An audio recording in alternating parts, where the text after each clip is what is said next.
Africa, a tapestry woven with the threads of history, culture, and civilization, is home to an impressive collection of castles that tell tales of time. These castles, spread across the continent, are not merely architectural marvels but are emblematic of Africa's rich heritage. Today, we delve into the stories of 15 such magnificent castles. First on the list is the Great Zimbabwe in Zimbabwe, a UNESCO World Heritage Site. The Great Enclosure, a complex of stone walls and structures, was the epicenter of power for the Kingdom of Zimbabwe, dating back to the 11th century. Next, we journey to Kenya to visit Fort Jesus in Mombasa. Built by the Portuguese in the 16th century, this fortress bears witness to the region's volatile history, having seen numerous battles and changes in power. The Fort of São Sebastião in Mozambique, another striking fortress, was also erected by the Portuguese in the 16th century.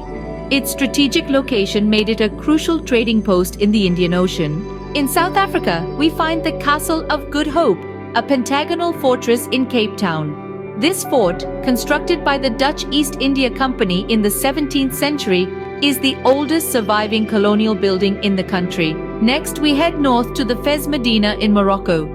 This historic city houses a labyrinth of palaces, mosques and fortifications, with the royal palace, Dar el Makhzen, showcasing the intricate architecture of the region. In Ghana, the Kumasi Fort stands tall.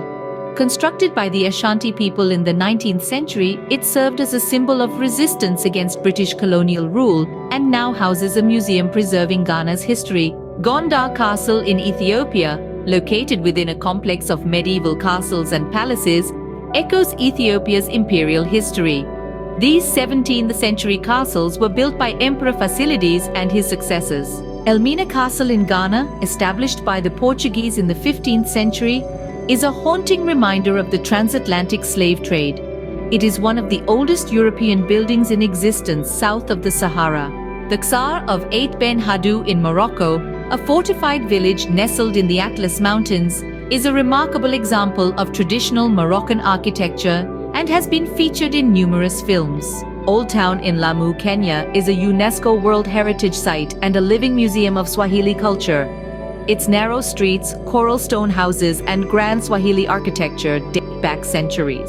The island of Gori in Senegal, once a hub of the Atlantic slave trade, holds historical significance. The House of Slaves stands as a poignant reminder of this painful past. Fasil Gebi in Ethiopia, another UNESCO World Heritage Site, is a royal enclosure in Gondar. It comprises palaces, churches, and other structures that reflect Ethiopian architectural mastery. The Medina of Tetuan in Morocco is a blend of Andalusian and Moroccan architectural styles. Its historic significance and well-preserved buildings make it a UNESCO-listed gem. In the mountains of northeast Algeria, the ruins of the 11th century fortified city of Beni Hammad illustrate the grandeur of the Hammadid dynasty. Finally, Cape Coast Castle in Ghana, another UNESCO World Heritage Site, played a significant role in the transatlantic slave trade, serving as a poignant reminder of this period. These 15 castles, each with their own unique story of triumph, tragedy, and resilience, are monumental to Africa's rich heritage. They are not mere structures of stone and mortar, but are living testaments to the continent's past, standing as reminders of the grandeur, the turmoil, and the resilience that have shaped Africa into what it is today.